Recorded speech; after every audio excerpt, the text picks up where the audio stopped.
Over the next few months, I'm going to be taking a look back at each of the core Grand Theft Auto games and replaying them in the lead up to the arrival of Grand Theft Auto 6. What we'll be putting together won't be traditional re-reviews, and they won't carry IGN's typical score out of 10, because it really wouldn't be at all fair to simply pick apart old games published multiple hardware generations ago and make them sweat under the harsher standards of 2026.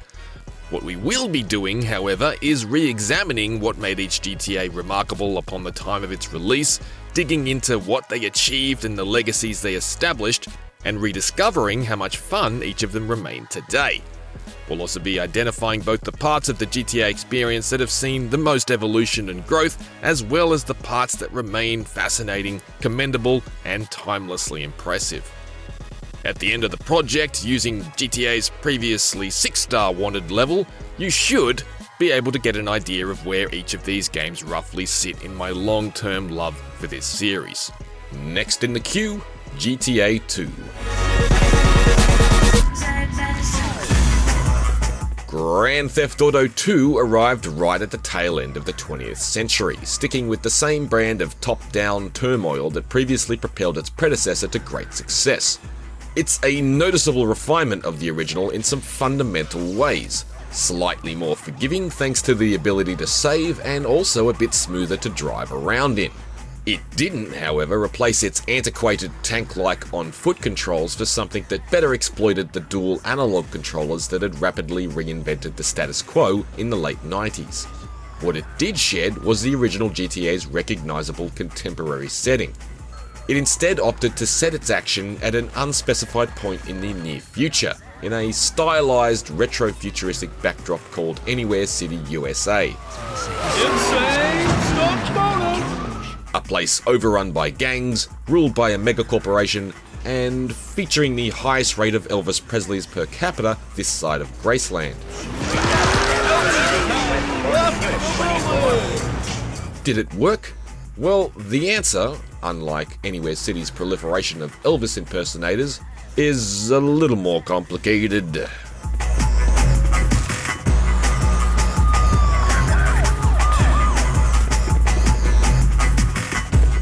GTA 2 immediately comes off as a game with a bit of an identity crisis. Even if you ignore the fact that it sports a totally different look and vibe to the original, it also completely clashes with its own box art. And even its own intro movie, which features contemporaneous 90s cars in an obvious New York setting. At the time of its release, I actually bounced off GTA 2 rather quickly, and this was absolutely a major reason.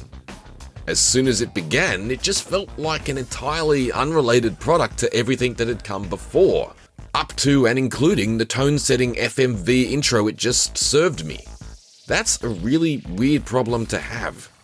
As a result, I don't feel like I stuck around anywhere near long enough back in 1999 to get a feel for how much slicker it actually is to play.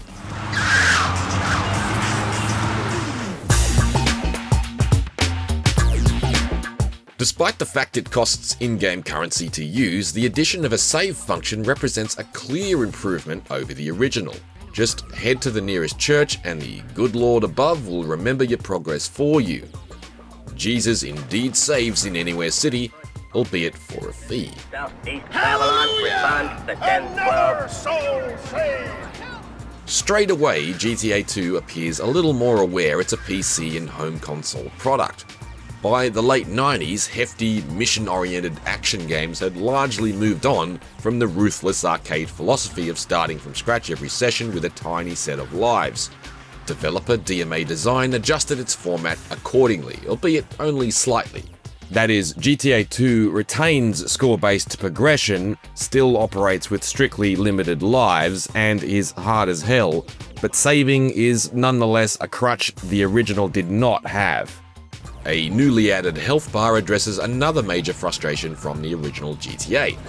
If you're trying to avoid cheating just to get through the missions, the boosted health is an even more useful fix than saving. Health in GTA 2 works on a 10-point scale, with 5 hearts that can be halved. This is in stark contrast to the first GTA, which essentially operates with your character on his or her final sliver of life at all times. where you're instantly wasted after sustaining just a single hit. The tank controls make dodging incoming fire hideously difficult in both games, but the challenge is at least tempered here by the very sensible addition of that extra padding. It doesn't make it easy by any means, but it's certainly less annoying.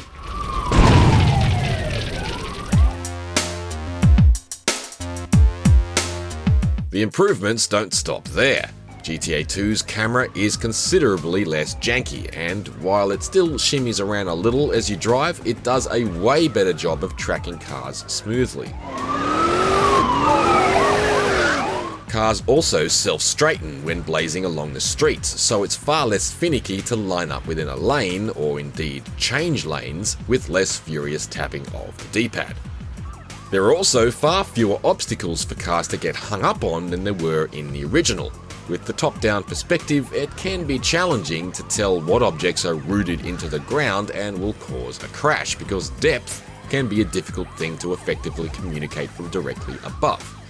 GTA 2 skirts this by having skinny things like light poles not even register to cars at all. It's not a particularly realistic approach, but it cuts down on the constant collisions which bog down the pace of the original. Cars can now be fitted out with weapons and gadgets like machine guns, mines and oil slick traps, and the amount of handheld weapons has been more than doubled. GTA 2 adds tossable explosives like grenades and molotovs, a suppressed SMG that won't alert other nearby NPCs, a shotgun for more devastating close quarters damage, dual pistols to dial up the John Woo factor, All units in vicinity southeast Babylon. and a futuristic electro gun that will saute suckers into skeletons.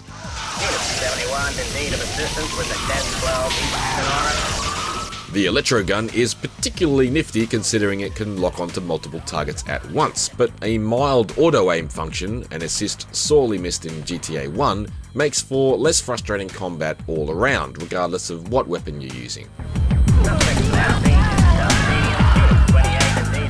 Despite the more polished gameplay, GTA 2 still leaves me indifferent in a number of ways. I know that merging the aesthetic of 40s and 50s vehicles with a crime-ridden, near-future corporate dystopia is a stylistic choice, but it just doesn't really grab me. It's not that I don't find this era of automotive history interesting. I love skidding around in games like Mafia and LA Noire, but they just look silly in this setting and don't sync with it at all. It's really easy to tell cars apart in the original GTA because they resemble real cars and they all look quite distinct. In GTA 2, there are more than 60 different vehicles, but there are far too many that look too similar to each other, and none that really resemble anything particularly iconic. They just look like caricatures of cars, and I vastly prefer the realism of the original GTA's vehicles.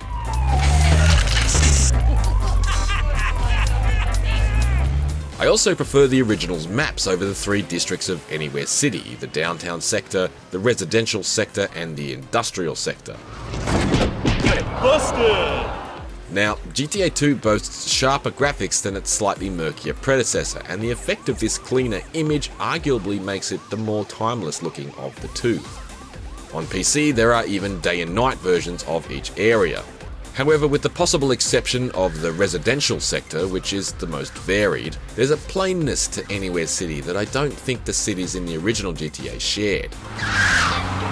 I do enjoy how much more alive and dangerous Anywhere City feels, with muggers, carjackers, and gang members scurrying the sidewalks everywhere as an omnipresent threat.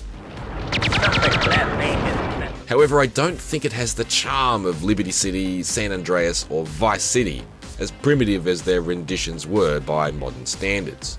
I'm willing to concede my preference here may simply be because the amount of time I sunk into those maps dwarfs the moments I've spent in Anywhere City, but there is also something bigger at play.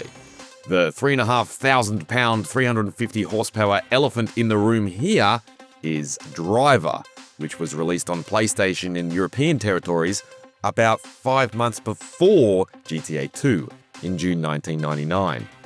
Now, the original driver has no on-foot component, so it's not an entirely like-for-like comparison, but it is a fully 3D open-world car chase classic that rapidly cemented itself as more or less my favourite game of all time at that moment. I'd seen the future, and GTA 2 couldn't lure me back. The dawn of 3D action driving games was upon us. Prior to Driver, we'd already seen Midtown Madness on PC from future Midnight Club, Smuggler's Run, and Red Dead Redemption developers Angel Studios. Come on, now get to the finish line, pal! Following Driver came Muckyfoot's ambitious but janky Urban Chaos in late 1999 on PC and early 2000 on PlayStation, which boasted a primitive brand of driving and third-person action. A PlayStation-exclusive Driver sequel followed in late 2000, where you could exit cars to steal another. June 2001's world's scariest police chases sank with little trace after arriving on PS1 after the PS2 had already launched, but it was actually a surprisingly decent open-world driving game of its own, considering the totally outmodded hardware it was running on. Got him! Any way you slice it, GTA 2 was a buck late and a dimension short to be part of the first wave of 3D action driving games. Of course, the series wouldn't be the bridesmaid for long, but that's a discussion for another time.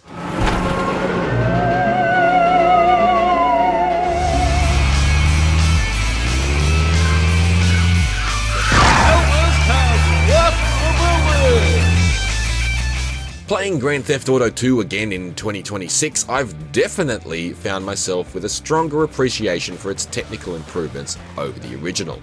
Certainly much greater than I gave it credit for back as a teenager in 1999.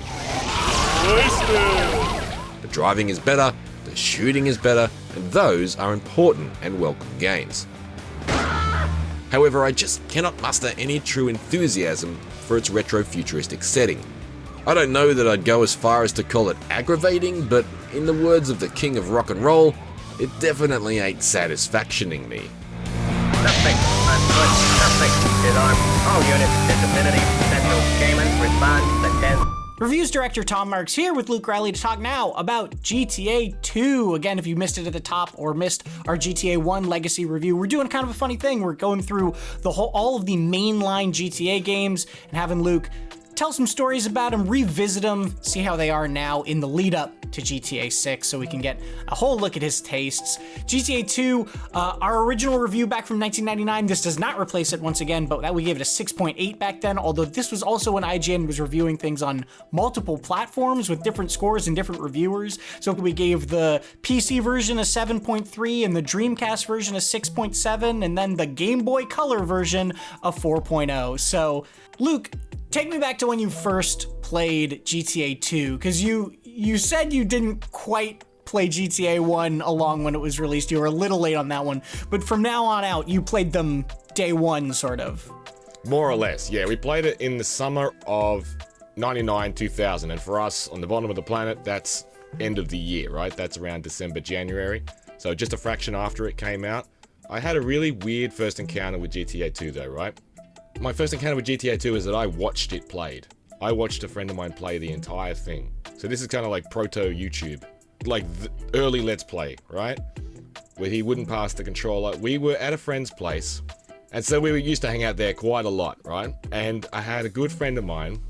And the only guy that we knew who drove at that time, they left in the evening to go and buy dinner.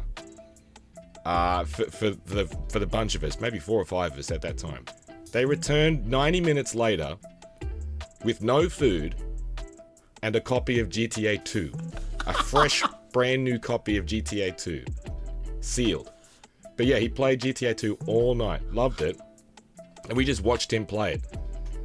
But ultimately, I didn't own a copy of GTA 2 for a long, long time. It's actually the last GTA game that I ever bought, because I definitely picked it up in the past 13 years, like since GTA 5 came out, right?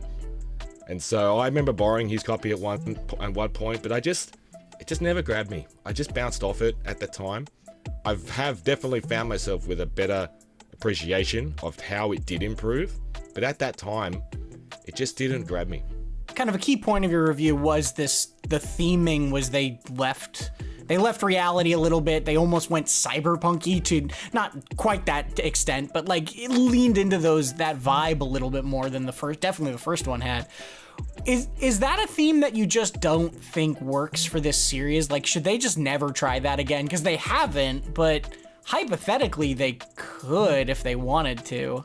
I don't know that they'd ever leave the present day again. I'm not going to deny the fact that I would play it whenever it was set. If there was another GTA that comes out in, I guess, 22 years, 23 years until GTA 7 or whatever that happens to come out, and it's set in I'll play it. And I don't doubt that there could be a good game there.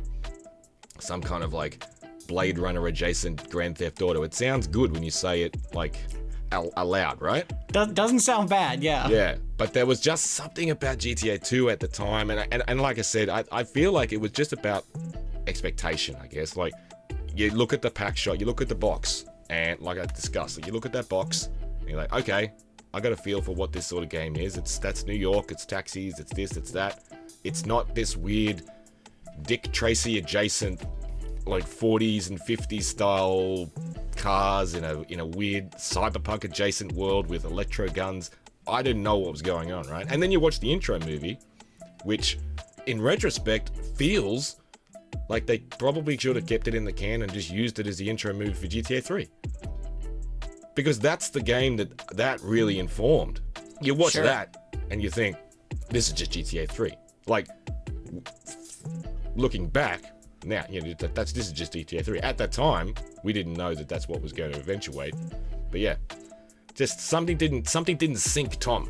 This is the other part of this that I found fascinating looking back at these games is the time between GTA 1 and GTA 2 was like a year and a half, a year tops. Yeah, and then GTA 3 came out a year and a half after that, right? I was fascinated to see how close together these were. And I feel like that could also maybe have contributed to the iterativeness not being quite enough at the time, or not being sort of as standout if this was the brand new game.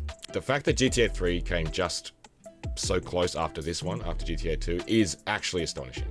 And that's why, and I mean, that's part of the whole story about how GTA 3 was such a stunning watershed moment, was that just how unexpectedly advanced it seemed compared to where the series had come from. There was just so much acceleration in what was possible at that time, and it's really admirable that they got accomplished so close after GTA 2 to turn that into GTA 3.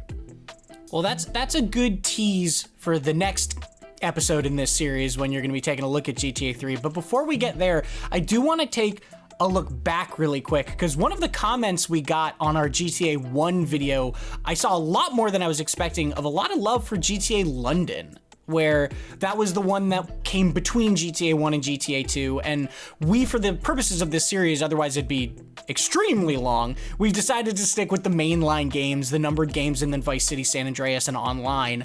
So, do you have any thoughts on London? Because there's clearly a fan base for it out there. Definitely. I think there's a lot of love around that one, and it's kind of the trigger for a lot of people asking, when is GTA ever gonna go outside the United States again? And again, I don't think it ever will. But it definitely spoke to me thematically, because I love that era. All those like Cockney crime movies.